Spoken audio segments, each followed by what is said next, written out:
좌우 앞뒤로 한번 인사합니다. 당신이 하나님 나라의 보화입니다. 시작. 당신이 하나님 나라의 보화입니다. 보화라니까 오늘로 들어가네요. 자, 다시 한번요. 당신이 하나님 나라의 보배입니다. 시작. 당신이 하나님 나라의 보배입니다. 예. 보화, 보배, 보석과 같은 하나님의 존재인 줄 믿습니다. 하나님이요, 우리를 보시면서 보석이라고 말씀하셨어요. 보석이요. 우리를 향하여서요, 구원의 영광의 면류관에 붙어있는 뭐요? 보석이라고 말씀하셨어요. 우리를 향하여서. 하나님이 우리를 그렇게 존귀하게 여기시는 줄 믿습니다. 반지에는 결혼 반지에는 반드시 껴 있어야 되는 것이 있죠. 네, 그게 뭐예요? 보석이 껴 있어야 돼요. 그죠? 결혼 반지에 보석이 껴 있어야 돼요. 결혼 반지, 요즘은 뭐 결혼 반지에 보석 끼우지 않고 그냥 민자로 그냥 하긴 하더라고요. 근데 원래 결혼 반지에는 보석이 껴 있어야 됩니다. 보석이 왜 그런가요? 보석이 약속을 말하기 때문에 약속을 말하고 있고요. 그 다음에 반지의 링은 영원함을 말하고 있어요. 변하지 않음, 영원함을 상징하고 있고요. 보석은 약속을 말씀하고 있어요. 자, 그래서 우리가 하나님 보시기에 뭐 같다고요? 보석이에요. 보석. 우리가 바로 하나님 보시기에 보석이에요. 그렇다면 우리는 하나님 보시기에 우리를 볼 때마다 하나님은 뭘 생각하신다? 보석을 생각하는 것이다. 보석 같은 우리를 볼 때마다 하나님 뭘 생각하신다? 약속을 생각하시는 거예요. 약속. 하나님 당신께서 하신 약속을 우리를 보시면서 하시는 거예요. 그러므로 우리는 뭘 믿고 하나님을 믿고 따르는 겁니까? 뭘 붙잡고 하나님을 믿는 거예요? 약속이에요. 약속밖에 없어요. 약속. 하나님이 우리에게 약속하신 것, 그거 우리를 보실 때 그 약속 때문에 우리를 존귀하게 여기시고요, 우리를 당신의 아들, 딸로, 자녀로 여기시는 거예요. 뭐 때문에? 약속 때문에. 그래서 우리는요, 하나님께서 하신 그 약속밖에 없습니다. 이 약속을 붙잡고 믿음 생활하는 거예요. 그래서 우리는 더욱더 풍성한 하나님의 보석과 같은 믿음의 존재가 되시기를 예수님의 이름으로 축원합니다. 자, 그런데 오늘 제목에 한번 읽어볼게요. 오늘 제목 다시 한번 읽어보겠습니다. 시작. 하나님의 꿈이 나의 꿈이 되라. 네, 누구의 꿈이 내 꿈이 된다고요? 하나님의 꿈이, 하나님의 꿈이 나의 꿈이 된다고 말씀합니다.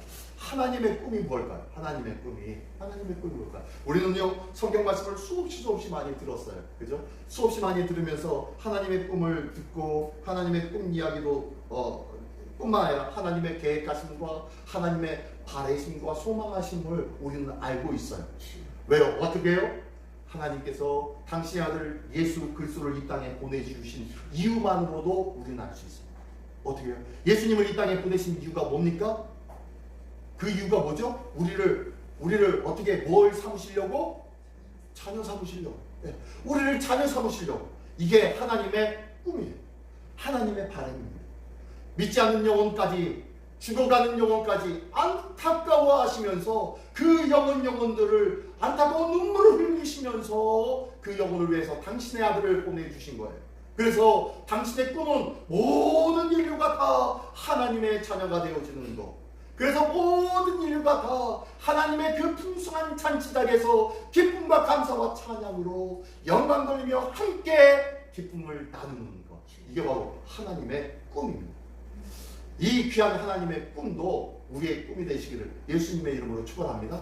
물론 이 꿈을 위해서 우리의 각자에게 맡겨주신 사명도 있고요. 그리고 그 사명도요, 우리 각자라고 하지만 그 한 사람 한 사람에게 준 때와 장소에 따라 또한 사건들과 바라심이 있어요. 바람이 있어요. 하나님의 바람이 있어요. 이 사건을 통해서, 이 일들을 통해서 우리에게 바라시는 것들이 있다는 거예요. 이런 것들도 하나님의 뭐다?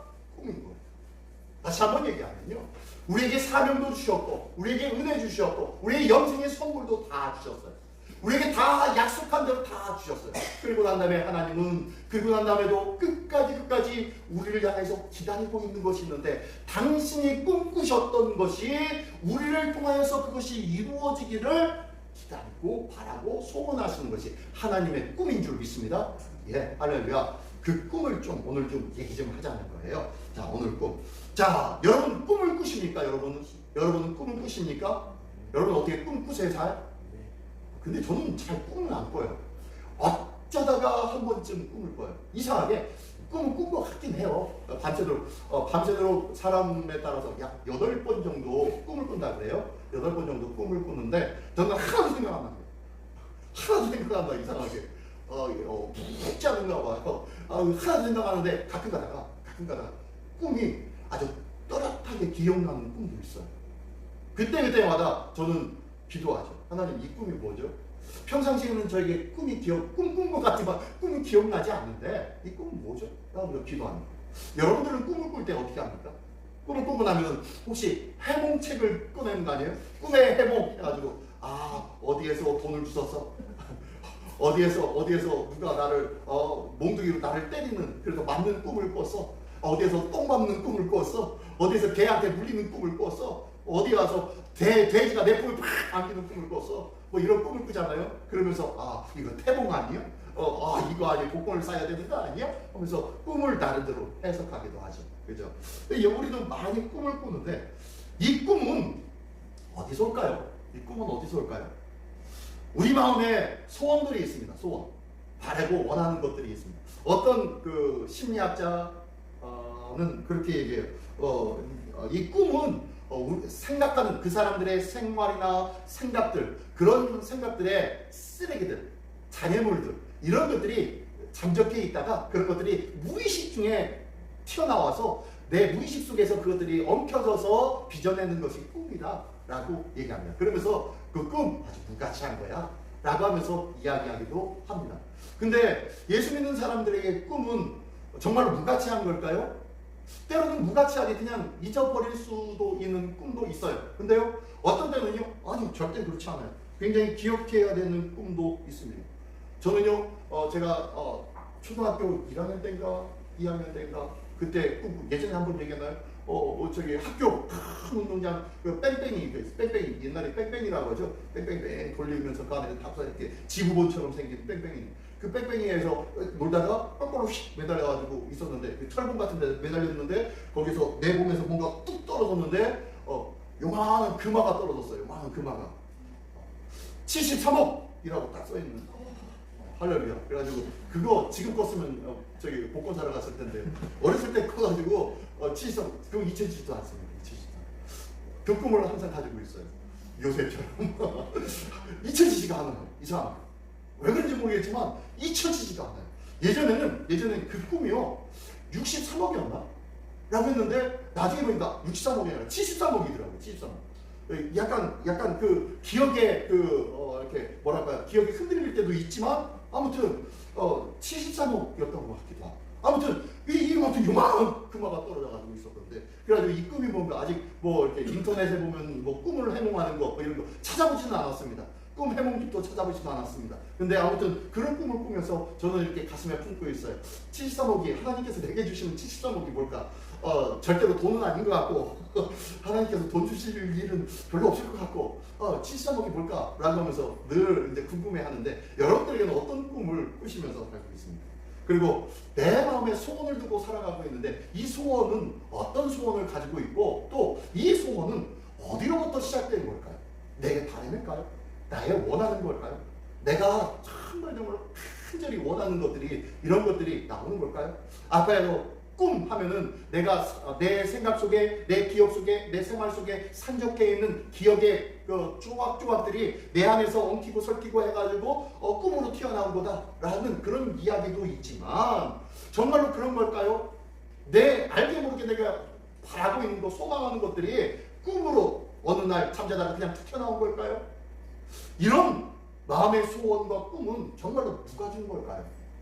자, 근데 오늘 본문의 말씀에 보니까 뭐라고 말씀하십니까? 너희 안에 행하시는 이는 하나님이시니 자기의 기쁘신 뜻을 위하여 너희에게 소원을 두고 행하게 하시나니. 우리 안에 소원을 두게 하신대요. 우리 안에 바램과 그리고 간절한 마음을 갖게 해주신대요. 그리고 이것을 두고 당신의 일들을 이루어 나가신다고 말씀하는 것이 오늘 본문의 말씀입니다. 그것처럼요, 우리 안에 소원을 두시고 역사하는 분이 있는데 그것이 누구다? 하나님이시라는 거지. 그럼 우리 마음의 소원은 어디서 올까? 첫 번째 질문에 우리 마음의 소원은 누가 주고 있다? 하나님. 다 그런 건 아닐 거예요. 내 인간적인 정욕에 의하여서 내 육적인 그리고 내 바램과 소망에 의해서 불러일으킨 것들도 있을 거예요. 근데 어느 날 아무런 의식도 없는데 갑자기 불끈 드는 생각들이나 바람들이 있을 거예요. 그런 것들에 대해서는 우리가 한번 주의 깊게 여기면서 하나님 이건 어떤 마음일까요? 하나님 앞에 물을 줄 아는 그런 믿음이 있기를 예수님의 이름으로 축원합니다. 자, 어쨌든 하나님의 꿈이 나의 꿈이 되어지는데요. 자, 그러면서 이런 것들을 보면서 하나님은 인생의 방향은 소원에 의하여 결정되어진다고 우리는 얘기합니다. 무슨 소리냐면 우리가 바라고 꿈꾸고 있는 것들, 이런 것들에 의해서 그 사람의 인생이 달라진다고 얘기해요. 그렇죠? 그래서 어렸을 때 우리는 아이들한테 물어보죠. 네 꿈이 뭐니? 큰 꿈을 꿔라. 큰 꿈을 가지면은 그거 못 되더라도 그거 비스무리한 것이라도 될 것 아니겠어? 라고 하면서 큰 꿈을 꾸라고 얘기합니다. 뭐라는 거예요? 방향과 목적을 세우라는 거예요. 방향과 목적을 세워서 그쪽으로 가다 보면은 그 안에서 새로운 길을 발견할 거고 진정한 참된 목표를 발견할 수 있을 거야 라는 마음에 큰 꿈을 가지라고 얘기하기도 합니다. 이게 바로 우리가 생각하는 꿈, 그리고 오늘 본문에서 말씀해 주시는 그런 말씀인 것 같은데 과연 나는 정말로 어떤 꿈을 가지고 있고 그리고 우리는 어떤 소원을 두고 살아가야 되는지를 한번 알아보기로 합니다. 믿음의 사람으로서 하나님의 소원이 내 안에 있다? 정말로 그럴까? 하나님의 뜻과 하나님의 바람으로 내가 살아가야 된다? 어떻게 살아가야 되는 건가? 오늘 3명의 성경 인물을 통해서 한번 알아보기로 합니다. 자, 첫 번째 누구죠? 한번 첫 번째 1번 한번 읽어보겠습니다. 시작. 모세의 거룩한 우리 오늘 장로님이 나오셨으면 읽어주실 텐데 은장님도 항상 헌금봉투에다가 한자로 막 쓰시면서 한자를 잘 아실 텐데 뭐냐면 부담입니다. 부담입니다. 거룩한 부담. 바로 밑에 있잖아요. 1번 한번 읽어볼까요? 아래 1번 시작. 하나님의 소원이 부담으로. 네, 하나님의 소원이 부담으로. 이 부자는요 질부 그 다음에 담자는 매일 담 해가지고 질부 부자로 시작하는 단어가 뭐가 있을까요? 이자 부채 있죠. 부채는 채권을 어떻게 해요? 지는 거예요. 채권을 그 부채 뭐할 때 부자가 이 질부자를 씁니다. 그리고 담은 뭘까요? 담으로 시작하는 단어가 뭐가 있을까요? 담자는 언제 쓰냐면 제가 우리 시민교회의 무슨 목사? 다빈 목사라고 하죠. 그때 담자가 이 담자입니다. 매일 담. 그래서 질부 매일 담. 지고 매는 거 보고 하는 거예요. 거룩한 부담이라고 했는데요. 매고 지는 거 보고 부담이라고 하죠. 부담감. 매고 지고 부담감이 대단히 보통이 아니야? 라고 할 때 이 부담감. 지고 매는 거예요. 자, 하나님의 소원이 때로는 우리에게 뭘로 주어진다고요? 부담감으로 주어져요. 이런 부담감이 있기 때문에 우리 교회 우리 김 집사님이 오늘 저기 온열기도 여기 제습기도 제습기도 놓는 거예요. 거룩한 부담감이에요. 거룩한 부담감. 이런 부담감이 있기 때문에 어제 수차례 오고 가시면서 우리 김희숙 권사님이 보니까 저 책상에다가 카네이션을 갖다 놓으셨더라고요. 아이고 집사 권사님 다녀가셨구나 했더니 아버지 이제 출력해가지고 바깥으로 나가려고 보니까 밖에서 따라가서 왔어요. 그래서 뭔가 왔더니 또 다른 걸 준비하고 정리하고 청소하시려고 오신 거예요. 와가지고 다 정리를 하시는 거예요. 아이고 그러시는구나 하면서 기도도 하고 그랬습니다. 그랬는데 또 위에 올라가지고 밥 먹다가 무슨 생각이 드냐면 내일 우리 성도님들 오시면은 저쪽 아래 조금 이제 나무 그 계단이 조금 들떴었는데 여보 나사로 박아야겠다. 혹시 걸리가 넘어지면 안 될까 하면서 그것 때문에 내려와가지고 전기 그 나사 박는 거로 받고 있는데 저쪽에서 큰 상을 들고 이렇게 오시는 거예요. 김희수 권사님. 어제 그 저 과일을 다 만들어가지고요 다 갖다 놓으신 거예요. 그렇게 놓으셔요. 아침에 와보니까 이미 오셔가지고 또 아침에 또 청소하시고 또 어디서 또 잔뜩 뭘 가져오셨어요? 떡을 갖다가 또 놓으셨어요. 왜요? 교회에서 가까이 산다는 그 거룩한 부담 때문에. 그래서 저는 어쩐지 모르지만 담당하실 분이 우리 집사님, 권사님밖에 없으셔서 정말로 저는 권사님한테 뭐 좀 이것 좀 할까요? 솔직히 이 앞에 이렇게 꽃꽂이도 이렇게 하고 하면 얼마나 좋아요, 그죠? 근데 제가 하지 말라고 했어요. 권사님한테 부담이 될까 봐. 이것 때문에 신경 쓰여질까 봐 하지 말라고 했어요. 그래서 일부러 안 하는 거예요. 어쨌든 이런 것들이요 부담이 되어지는 거예요. 이 거룩한 부담이 뭐가 되는 거예요? 하나님 앞에 헌신이 되어지다. 이 거룩한 부담으로 인해서 나머지 우리 교우들이 성도들이 별 문제 없이 자연스럽게 예배할 수 있도록 주님께서 이끌어 주셔요. 그죠? 하나님은 때로는요 이 거룩한 부담을 통하여서 축복하세요.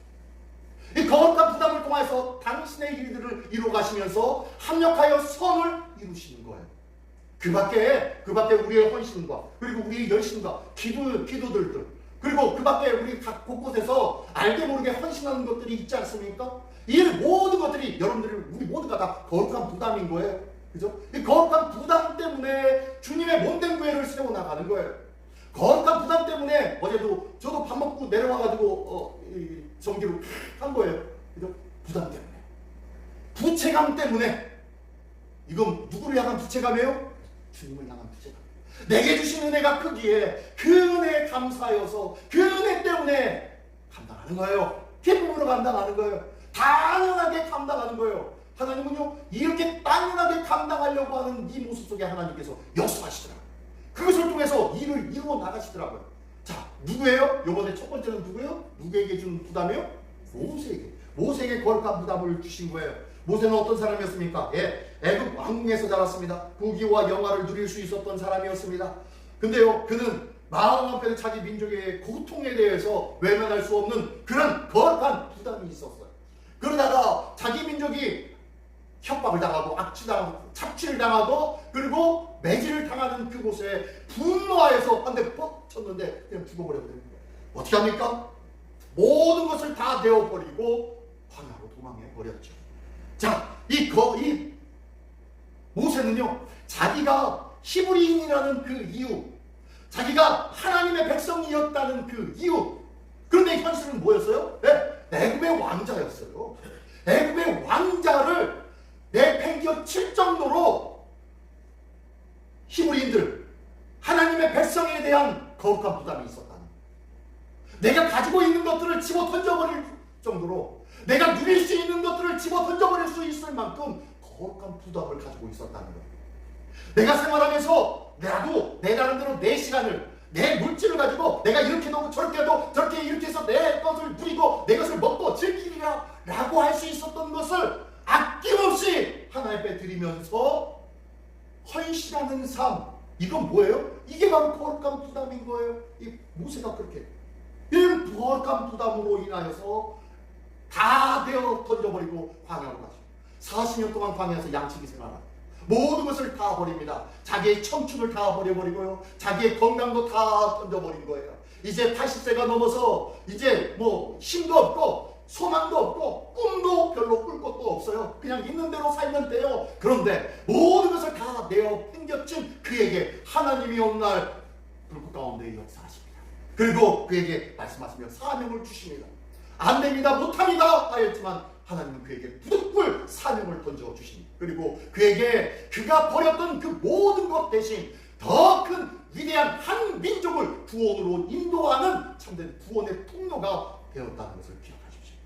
거룩한 부담은요, 이 부담감을 가진 사람을 통하여서 하나님의 크신 일들을 이루는 그러한 길로 사용하신다는 것을 믿으시기 바랍니다.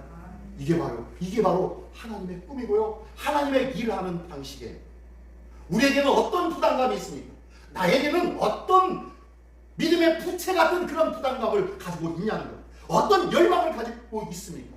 그 부담감, 그 열망들 결코 헛되게 여기지 않기를 원합니다. 가볍게 여기지 않기를 원합니다. 하나님은요 반드시 그 거룩한 부담감을 통하여서 놀라운 일들을 채워주시고 역사하여 주시고 믿습니다. 그래요. 그래서 결과가 그런 거예요. 현재 많은 것을 잃었지만 결국엔 그를 통해서 민족을 구원받게 하는 놀라운 역사와 은혜가 있었던 것처럼 우리에게도 거룩한 부담감으로 주님께서 역사하실 때에 이 부담감을 통하여서 하나님의 놀라운 은혜와 축복의 주인공으로 세움받는 우리 모두가 되시기를 예수님의 이름으로 축원합니다. 두 번째로는요, 한번 읽어볼까요? 시작. 니에미아의 눈물의 기도. 니에미아였습니다. 니에미아는 어떤 사람이었습니까? 니에미아는 바사 제국의 술 맡은 관원장이었죠.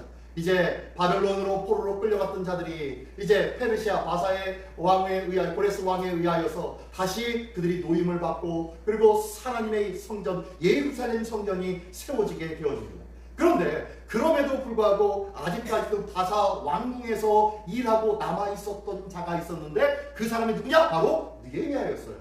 느헤미야가 어떤 직책을 가지고 있었죠? 예, 술 맡은 관원장이었습니다. 왕의 술을 맡은 자예요. 왕의 술에 독이 들어가면 안 되잖아요. 그러니까 늘 그것들을 술을 관리하고 음료를 관리하고 그것을 통하여서 왕과 함께 친밀한 관계를 유지하고 있었던 자가 이 느헤미야예요. 근데 이 느헤미야가 어느 날 자기의 동료들을 만났습니다. 동료들을 만나니까 그 동료들이 하는 말이 내가 지난번에 예루살렘에 다녀왔는데 라고 하면서 예루살렘 얘기를 합니다.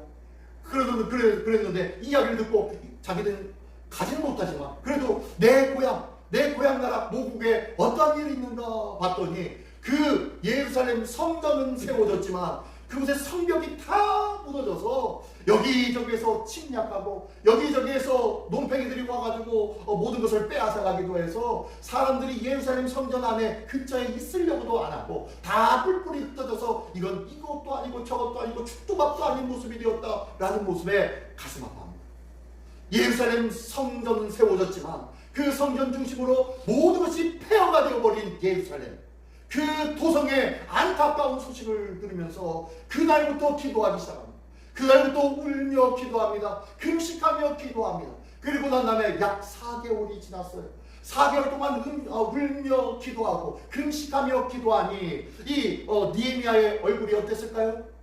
네, 바짝 말랐을 거예요. 그죠? 그랬을 텐데 이것을 보고서 바사 왕의 아닥사스다 왕이 깜짝 놀라는 거예요. 야, 느헤미야, 너 왜 그래? 너 무슨 일 있지? 얼굴이 왜 그래? 얼굴이 반쪽이 됐네? 왜 그런 거야? 요즘 계속 얼굴에 씹으니까 수심이 가득한 것 같다고. 왜 그런 거야? 라고 하면서 그러니까 이러저러 저러저러 이러저러 하면서 쫙 설명을 합니다. 그러면서 이래서 내가 이랬습니다.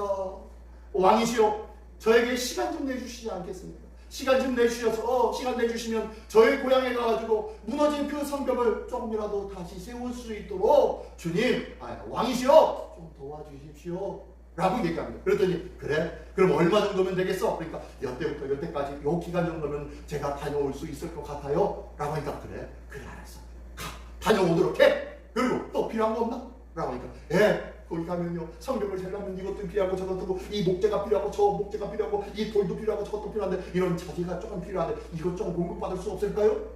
라고 하니까 그래? 그거 있지. 그러면 그쪽에서 내가 공급할 수 있도록 내가 해줄게. 하면서 알았을까? 그랬더니 근데요 가다 보면요 여기저기에서 도적대가 오고 여기저기에서 우리를 못 살게 해보고 우리가 하나 왕을 보통 우리 사신이 되어서 가는데 많은 어려움도 있을 것 같아요. 그래서 좀 군대 좀 한번 같이 딸려 보내면 안 될까요? 마령도 좀 보내주시고 좀 그러면 안 될까요? 그랬더니 그럼 얼마든지 가져가, 필요한 만큼 가져가 라고 하면서 허락합니다.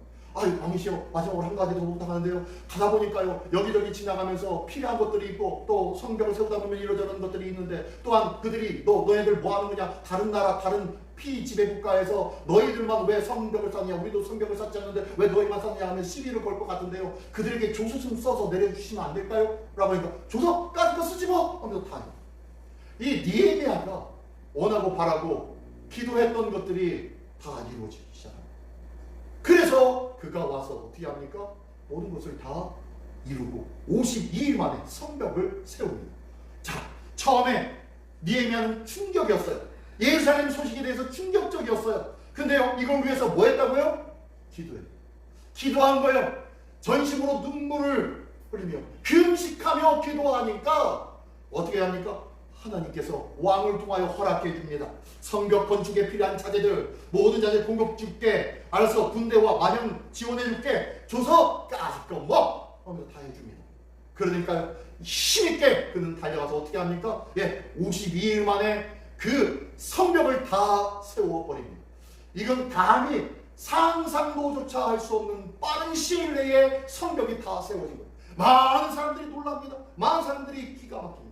왜 성벽을 세웁니까? 이 성벽을 세워야 많은 사람들이 안전하게 주님의 성전에 와서 예배할 수가 있는 것 아니겠습니까? 그리고 성전 근처에서 같이 머물며 살 수 있는 것 아니겠습니까? 그러므로 예루살렘 성전을 중심으로 성벽을 두른다는 것은요, 예루살렘 성전만 딸랑 있는 것 그것으로 하나님의 백성으로서의 정체성을 회복하는 것이 아니라 너희가 너희를 보호할 수 있는 성벽을 세워 둠으로 인해서 그 안에 머물고 그 안에 안전히 보호함을 받음으로 인해서 하나님의 백성다운 백성으로 정체성을 유지하는 것이 성벽을 세우는 거예요. 좀 어려운 말이었지만요, 쉽게 얘기하자면은 우리도 똑같은 거예요. 우리도 나 예수 믿어, 나 교회 다녀, 나 기도 열심히 해, 나 헌금, 나 11조 많이 해, 이것으로 성전을 세웠다는 거, 이것으로 하나님의 정체성을 유지하는 것이 아니라 성벽을 세워야 된다는 거예요. 이 성벽은 뭐냐면 하나님의 말씀에 근거해서 나의 삶의 테두리를 세워놔야 된다는 거예요. 그래서 나의 삶의 테두리, 믿음의 테두리, 말씀의 테두리 밖에 있는지 안에 있는지 내가 확인할 수 있는 거예요. 그래야 내가 안에 있을 때 하나님의 백성이구나, 백성다운 하나님의 정체성이 어디에서 비로소 나타나느냐? 성벽 안에 있을 때 하나님의 백성인 거예요. 우리의 믿음의 삶도 내 믿음의 테두리를 잘 세워놓기를 원합니다. 믿음의 테두리를 잘 세워놓고 내가 예배 시간은 반드시 이렇게 할 거야, 내가 정식기도 시간은 이렇게 할 거야, 내가 말씀 묵상하는 시간은 이렇게 할 거야 라는 믿음의 테두리를 세우기를 원합니다. 내 자녀들을 위해서 기도할 때는 이렇게 기도할 거야, 내 가정을 위해서 내 이웃과의 관계 속에서는 내가 그들과 만날 때는 꼭 이 이야기는 꼭 하고 지낼 거야 라는 이런 삶의 부분 속에 나의 믿음의 테두리를 잘 둘러놓는 것, 이게 바로 성벽을 세우는 일이에요. 이 성벽을 잘 세워놓을 때에 우리는요 하나님의 자녀로서의 정체성을 더욱더 확고히 세우는 것이라는 거예요. 오늘도 하나님의 자녀다운 자녀가 되시기를 예수님의 이름으로 축원합니다. 자, 한번 읽어보겠습니다. 시작. 하나님의 역사의 방식은 소원이다. 예, 이 느헤미야는 이 소원을 위해서 뭘 한 사람이에요? 뭘 한 사람이에요? 기도한 사람이에요. 이 소원을 위해서 기도했습니다. 내게 주어진 그 소원, 마음에 둔 소원, 그것은 끝나는 것이 아니라요 하나님 앞에 기도하는 거예요. 기도해야만 기도를 통하여서 나의 믿음의 정체성을 세우는 믿음의 성벽을 세울 기회와 지혜가 생기는 줄 믿습니다. 기도하지 않는데, 말씀 보지 않는데 어떻게 성벽을 세울 수가 있겠습니까? 내가 기도하며 하나님 앞에 내게 주신 그 소원의 뜻들을 기도하고 간절히 구할 때에 하나님께서는 우리의 믿음의 정체성을 온전히 세워줄 줄 믿습니다. 저기 기도 제목들을 떼왔어요. 거기 보면요, 가정을 위해서 기도하고요, 건강을 위해서 기도하고요, 자녀들을 위해서 기도하고요, 가정의 이모 저모를 위해서 기도하는 기도의 제목들이 있어요. 이런 기도의 제목이 왜 필요하냐? 이 기도의 제목 두고 기도할 때 그 기도의 제목을 통해서 나의 신앙의 정체성을 더욱더 또렷하게 하는 거예요. 그냥 맹목적으로 기도하는 것이 아닌 줄 믿습니다. 어제 우리 김희숙 권사님하고 얘기하다가 이런 얘기를 했어요. 아, 요즘 기도해야 되는데 뭘 어떻게 기도해야 할지 모르겠어요. 교회를 위해서 얘기하다가, 교회에 위해서 얘기하다가, 교회 이거 빨리 팔게 해주십시오 라고 기도해야 되는지, 아니면 우리 교회 안에서 새로운 사역들이 풍성히 일어나게 기도해야 되는지 모르겠어요. 그러면서 이제 그런 말씀을 하시더라고요. 네. 그래서 제가 뭐라고 대답하신 줄 아세요? 저도 모르겠어요. 그랬어요. 왜요? 뭐 하라는 거예요? 기도하라. 기도해야 알지요. 그죠? 그렇게 해서 기도하고 있어요. 하나님은 분명히 알려주실 거예요. 하나님이 뚜렷이 보여주실 거예요. 그죠? 믿음의 정체성을 확고하게 세우는 일들이 바로 기도라는 거예요. 우리가 기도로 인해서 하나님의 백성다운 백성 되시기를 예수님의 이름으로 축원합니다. 자, 세 번째 한번 읽어보겠습니다. 시작. 네, 요셉의 꿈이에요. 이제는 꿈을 통해서 역사하는 거예요. 꿈몽인데요. 자, 첫 번째는요, 어린 시절의 꿈. 해와 달과 별들이 자기에게 절하는 꿈을 꿨어요. 또 한 가지 꿈이 뭐예요? 여러 형제와 함께 집단을 이렇게 추수하고 있었는데 형들과 부모님들이 메워놓은 집단이 내가 메워놓은 집단을 두고 절하는 그 꿈을 보았습니다. 그죠? 이 두 개의 꿈이에요. 이 두 개의 꿈 때문에 어떻게 됐습니까? 이 요셉은 팔려가 버렸죠. 노예가 되어버렸죠. 자기가 꿈을 꿨어요. 멋진 꿈 같아요. 시향차는 꿈 같아요. 76억? 아, 대단한 꿈 같아요. 근데 현실은 어때요? 현실은 꿈과 반대예요. 현실은 76억은 7,600도 없습니다. 7,600도 없어요. 현실은 꿈과 반대예요. 노예, 감옥으로 떨어지는 모습이 요셉에게 나타나는 거예요. 기가 막히죠. 왜 꿈은 이러는데 왜 현실은 이렇습니까? 라고 하면서 불만을 토할 수가 있어요. 그런데 어떻습니까? 근데 어떻게 했습니까? 네, 창세기 39장부터 이런 말씀이 나와요. 자, 한번 읽어보겠습니다. 시작. 여호와께서 요셉과 함께 하심으로 예, 누구와 함께 하심으로? 누구와 함께 하심으로? 네, 요셉과 함께 하심으로. 여호와께서 요셉과 함께 하심으로 하면서 이때 이 39장에서 뭔 말씀하면요. 요셉의 일생애를 쫙 되뇌면서 고백합니다. 일생을 되뇌면서 쫙 고백하는데요. 여호와께서 요셉과 함께 하심으로 요러 했고 요셉과 함께 함으로 저러저러 했고 요셉과 함께 함으로 저러저러 했다 하면서 4번씩이나 요셉과 함께 함으로 하나님께서 역사하셨다는 거예요. 자, 꿈은 꿨어요. 멋지고 아름다운 꿈이었어요. 근데 현실은 완전히 바람으로 치닫네요. 근데 이 바람으로 치닫는 그 상황 속에서도 누구는 함께 하셨어요? 하나님. 그 바람인 그 지경에서도 하나님은 함께 하셨으므로 지금 이 요셉의 자리는 어디에 있습니까? 바로 밑에 어떻게 해요? 1인 지하 만인 지상의 자리에서 많은 사람들 앞에 총리 대신으로 우뚝 세움 받았어요. 그죠? 누가 함께 하셨으므로? 여호와께서 함께 하셨으므로.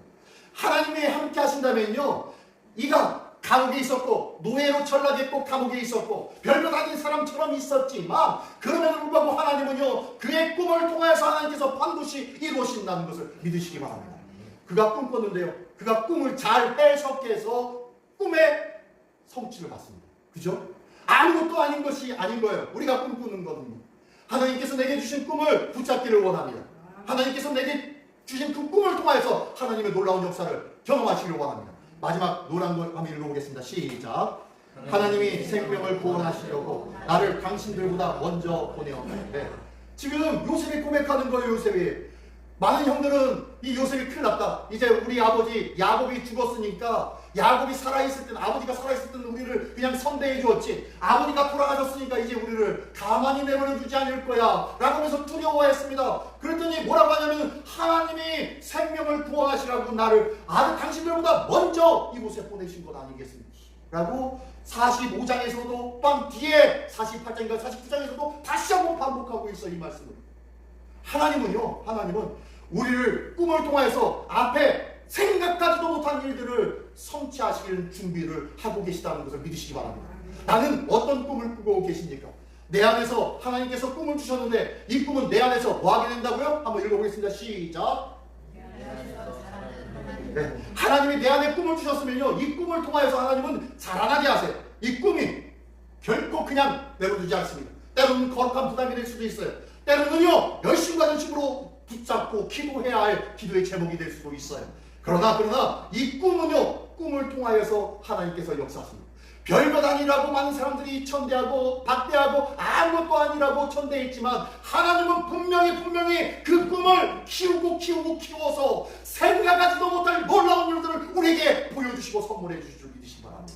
이게 바로 하나님의 꿈을 꾸는 자예요. 하나님의 마음을 가진 자인 줄 믿습니다. 한번 읽어보겠습니다. 시작. 하나님이 주신 소원은 허상이 아닌 우리 삶에 심겨진 씨앗입니다. 네. 하나님께서 주신 꿈은, 하나님께서 우리 안에 품게 하신 소원은 결코 헛된 것이 아니에요. 우리 시민교회를 위해서 여러분들은 어떤 꿈을 꾸고 계십니까? 우리는 어떤 꿈을 꿔야 될까요? 우리가 기도할 때가 많이 있어요. 앞에서 기도하시는 분들의 기도를 들으면서 앞으로 하나님의 우리 시민교회가 이렇게 되게 해주십시오, 저렇게 되게 하십시오 라며 기도하는 것들, 그 기도가 하나님이 주신, 우리에게 주신 꿈인 줄 믿습니다. 하나님이 우리에게 주신 소원인 줄 믿습니다. 하나님이여 이것을 그냥 헛된 것으로 여기지 아니하시고 우리 안에서 자라게 하신 줄 믿습니다. 우리 안에서 이것을 두고 한마음이 되어서 기도하고 열심으로 한마음이 되어질 때 우리의 꿈은 더욱더 크게 자라게 될 줄 믿으시기 바랍니다. 우리 꿈을 꾸시기 바랍니다. 이 꿈의 놀라운 주인공이 되어서 우리 안에 심겨진 이 믿음의 꿈이, 하나님의 소원의 꿈이 놀라운 결실을 맺는 놀라운 우리의 삶을 누리시길 예수님의 이름으로 축원합니다. 기도하겠습니다. 이하나 목소리 낮게 하나님, 우리에게 꿈을 다시 한번 회복시켜 주시고 우리 안에 꿈을 다시 한번 상기하게 하여 주시고 우리에게 그 꿈을 통하여서 거룩한 부담과 거룩한 믿음의 기도가 여기지 않게 하여 주시옵소서. 다 같이 한 목소리로 기도하겠습니다. 할렐루야. 하나님 아버지 감사합니다.